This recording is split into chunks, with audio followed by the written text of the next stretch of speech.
পুরো পয়সা তো দিয়ে গেছে, হরলিক্সও তো দিছে না, কোনো অসুবিধা নেই তো? আচ্ছা, কাগজ নিতে ঠিক আছে, আমরা সরকারকে একটা সুযোগ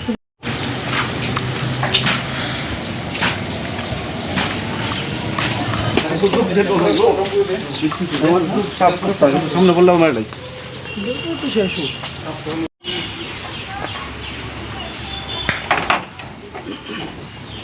কেমন আছো? শ্বাস-প্রশ্বাস নাই তো? আর তোমার দুধু ধরো ধরো, দুই হাতে ধরো, তুমি হেল্প করো, ধরো ও জীবনে বয় পেয়ে দিয়েছে হয় না তো? আচ্ছা, আবু তোমার লগে থাকে না, দূরে রাখো। বাবু স্যার থাকে না? শ্বাসকষ্ট কিছু নেই না? নাকি গন্ধ পান তো? গন্ধ পাননি মানে কোনো কিছু গন্ধ পাননি নাকি? গন্ধ পান না? না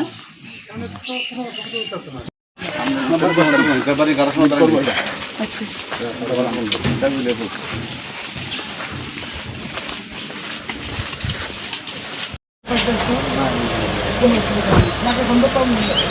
গন্ধ পাও না?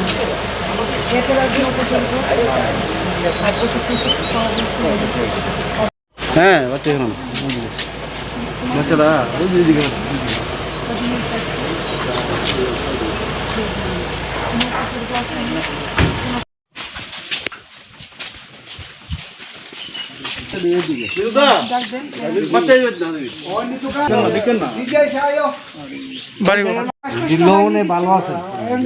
কোনো অসুবিধা নেই, এটা ইঞ্জেকশন লো নেই।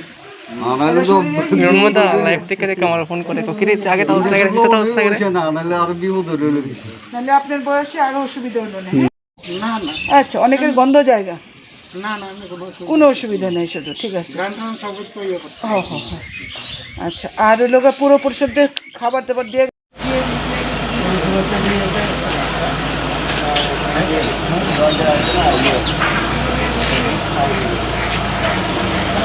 পুরো পরিষদের ওয়ার্ড ভিত্তিক কোভিড টেস্ট আমরা করছি। আমরা 1, 2, 3 এবং 4 নম্বর ওয়ার্ডে আজকে চলছে। এই বিগত 2-3 দিন আগে 1 নম্বর এবং 2 নম্বর ওয়ার্ডে যারা পজিটিভ হয়েছেন তাদের আজকে আমরা বাড়ি বাড়ি যাচ্ছি এবং পুরো পরিষদকে এবং তাদের সাথে এসে তাদের সঙ্গে কথা বলেছি। তাদের অসুবিধা কোনো হচ্ছে কি না সে ব্যাপারে তাদের সঙ্গে কথা বলে জানতে পেরেছি তাদের এমনিতে শারীরিক কোনো অসুবিধা নেই, তারা হোম কোয়ারেন্টাইনে আছেন। এবং সবচেয়ে যেটা আনন্দ হয়েছে জানতে পেরে যে রাজ্য সরকার পুরো পরিষদের মাধ্যমে যারা হোম কোয়ারেন্টাইনে আছেন তাদেরকে যে খাদ্য সামগ্রী দিচ্ছেন, আজকে আমরা যে পরিবারে এসেছি এরা প্রত্যেকেই খাদ্য সামগ্রী পেয়েছেন। আজকে সকালেই সবাইকে চাল, ডাল, তেল, লবণ, সয়াবিন, পেঁয়াজ এসবই দেওয়া হচ্ছে। আমরা প্রত্যেক অসুস্থ পরিবারের সাথে কথা বলেছি, তাদের কোনো অসুবিধে নেই এবং তারা তাদের যাতে প্রাপ্য যে টাকাটা হোম কোয়ারেন্টাইন থাকাকালীন যে টাকাটা পাওয়ার কথা সেটার ব্যাপারেও আমরা কাগজপত্র কালেকশন করেছি এবং যথাসম্ভব যথাশীঘ্র তাদের ব্যাংক অ্যাকাউন্টে যাতে টাকাটা পৌঁছে আমরা সেটা দেখব। আর এখানে একটা পরিবার পেয়েছি, অত্যন্ত ছোট্ট একটি শিশু আছে যার মা পজিটিভ হয়েছে, তাকে আমরা বেবি ফুড তার হাতে তুলে দিয়েছি।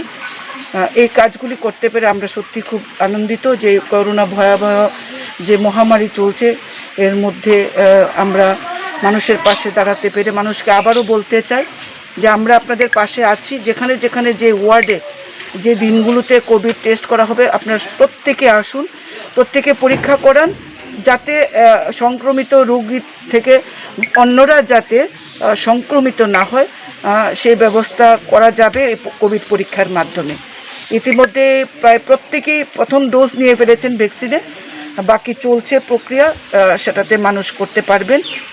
18+ থেকে যারা তো কোভিড যেটা ভ্যাকসিনেশন গতকালকেও মাননীয় প্রধানমন্ত্রী বলেছেন 21শে জুন থেকে সেটা ফ্রিতে সবাইকে দেওয়া হবে এবং আমরা অপেক্ষা করছি 18+ থেকে যারা পাবেন তাদেরকে যাতে আমরা সুন্দরভাবে কোভিড ভ্যাকসিন দিতে পারি। সাংবাদিক বন্ধুদের আমি আমার কৃতজ্ঞতা জানাই এবং অভিনন্দন জানাই।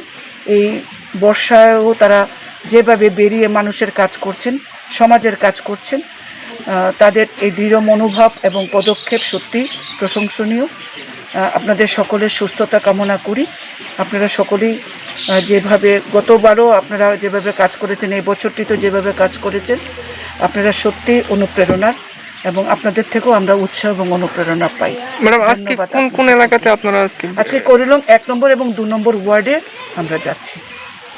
Please subscribe Borok Post for latest news and updates. Follow Borok Post in borokpost.com, Facebook and Twitter.